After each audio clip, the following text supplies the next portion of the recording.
Today we're going to look at two different tools that kind of do very similar things, but they do it slightly differently. Oftentimes there's a video you want students to watch, or part of the video you want them to watch, but you also want to put some questions in there to check their understanding and check their progress and just see what they're saying as they watch this video. We can do this as homework, we can even do this during the class day, but there are a lot of great videos out there that we can use our students. Remember, not all information has to come from text. Video is a great way to gain some information. And so we can use some of the tools and some of the modern ways to look at these videos, which we can assess students' knowledge and pretty much have a formative assessment built into the video. And two options we're going to look at today are Zaption and EdPuzzle. So what I'm going to do is I'm actually going to look at both of these at the same time so we can get a comparison of the two. And they're really simple to work with. So first off, Zaption, EdPuzzle, do a quick Google search, you'll find them. And to get started, you can see on the Zaption it says Get Started.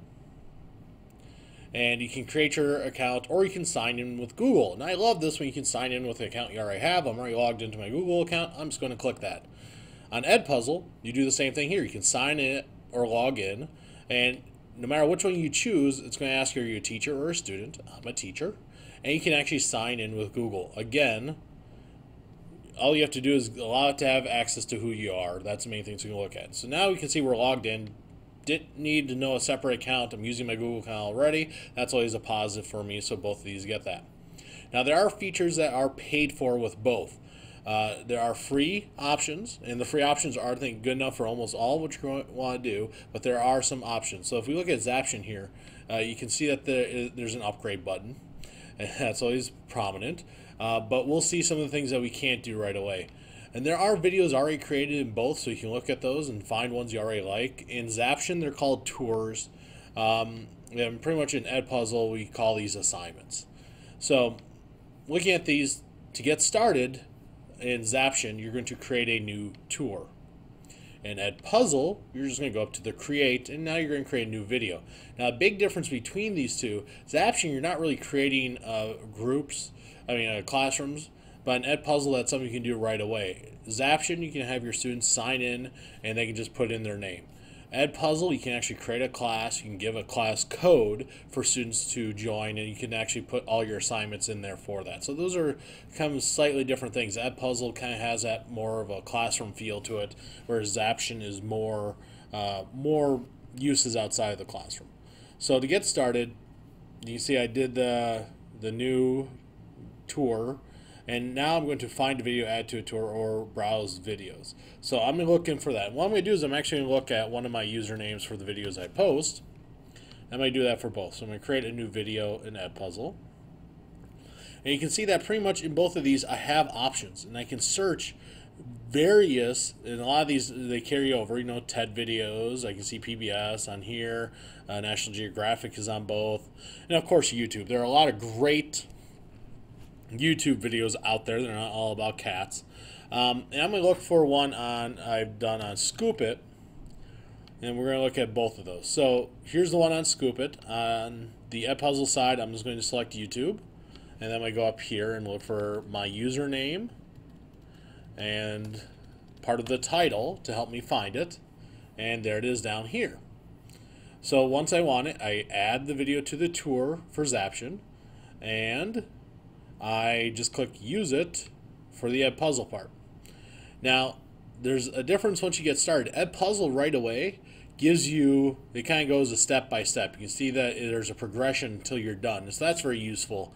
One thing that asks you to do right away is to crop. So, when you're sharing a video with students, you may not want to show the whole video. You may only want to show portions of it. You can see I can easily crop it down to only the section I want. I can do the same thing with Zaption, and that's in the video settings. I can go in here and I can click where do I want it to start, where do I want it to end, and even if I do this, I can do the same thing right there, and I can pretty much only use part of the video. I don't have to use the whole video. So that's a nice thing to start with. Zaption also allows me to add videos, and that's kind of a nice little thing, is I can add multiple videos to this. So if there are just short clips and I want multiple videos, I can add those. I really don't see that here in EdPuzzle. Maybe that's a feature that's kind of hidden or very hard to get to, but that's not one that is blatantly obvious. Let's look at EdPuzzle first. So once I trim to the clip, and there are help things all along the way. I can even hit play to watch part of the video. I have my sound turned off right now, but we could actually listen to it. Then pretty much you just click to the next part. Audio track means that I can actually add an audio track over this. So I can pretty much add more to what's already in the video. I could add my own explanation or that. I'm not going to on this one. But if I did, let's go back to that. You see I just clicked the microphone. I may have to allow it to use my microphone. So always look for that little box to show up. Do you give permission for the site to use your microphone? That should pop up, especially if you're in Chrome. And then you can play it and pay attention to all the important stuff down here. Like it says, you have to record the audio of the whole video, be able to save it. That means that if you are going to talk over it, you have to actually play the whole video. Here is the audio notes. I can add in stuff. I can also now add quizzes, and that's where we kind of get to the formative assessment aspect of both. So now I can add a quiz, and the way you add the quiz is you kind of just let this get to the point you want to add the quiz. So let's say I want to add something right there. I just click on it, and now I have options. I can have an open answer. What they call test is what we would call multiple choice, or I can allow them to just add comments here. So both, pretty much you have multiple choice and open answer. And you can add in your question, but remember that both of these can have ways to auto grade. You can see with the test question here, I can say which is the correct answer, which is the wrong answer. But with the open one, you're not really, you have to go and manually grade that. So if you're someone for some quick feedback, of course, multiple choice will give that to you, but we know the limited ability of multiple choice questions to give us feedback.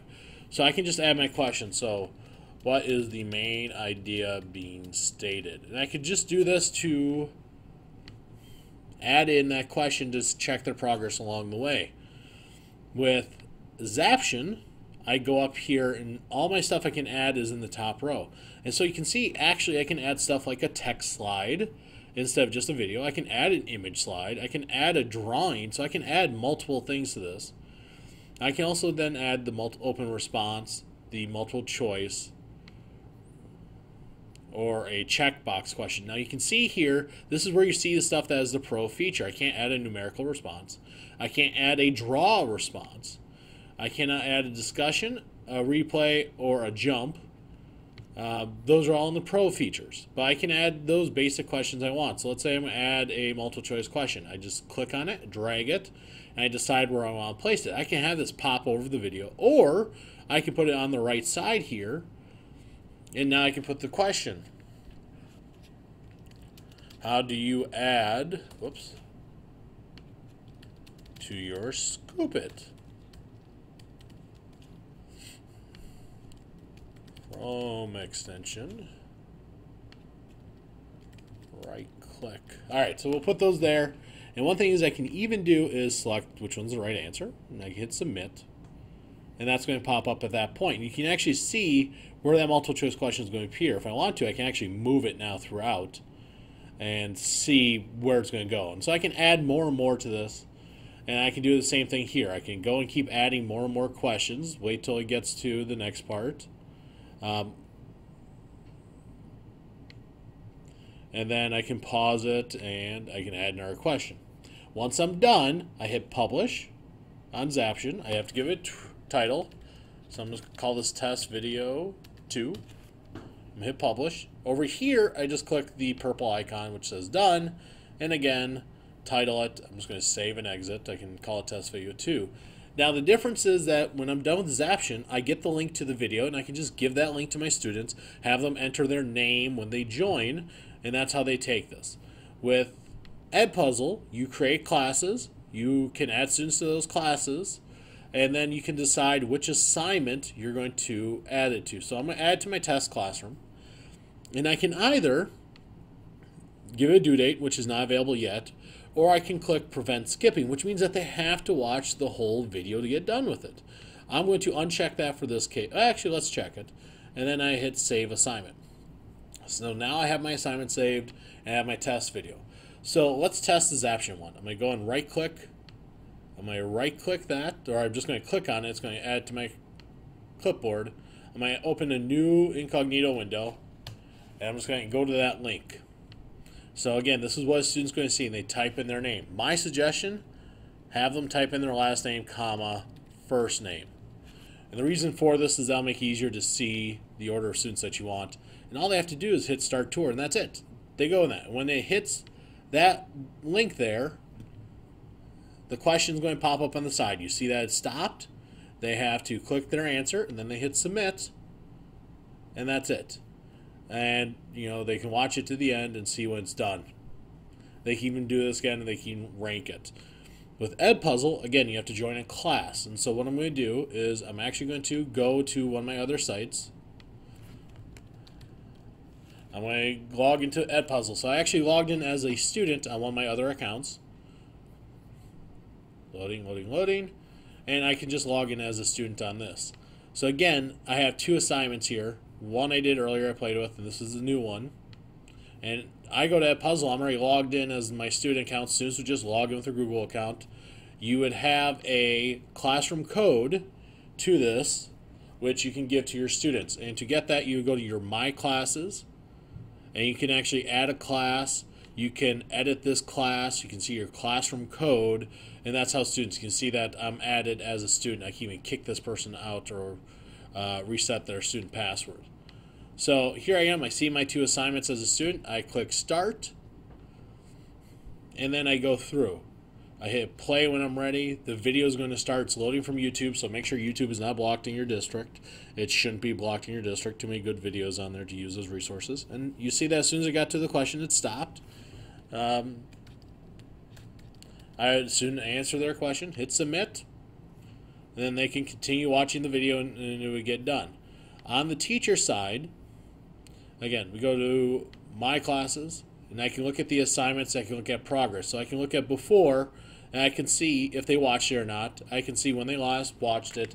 I can see the grade in there. If I click on their name, I can see what questions they got right, what questions they got wrong.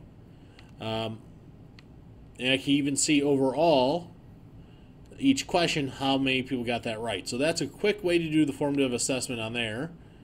And on Zaption, what I can do is I can go up to the analytics, and I can then look at both of these and see. I get a little bit more information with Zaption, but I can go to responses, and I can look at, this is the name they put there. I can see what answers they put, and I can see distribution of answers. So I can see all that information, and now I can use this as a great formative assessment tool. It's a different way to have students kind of review concepts or learn new stuff.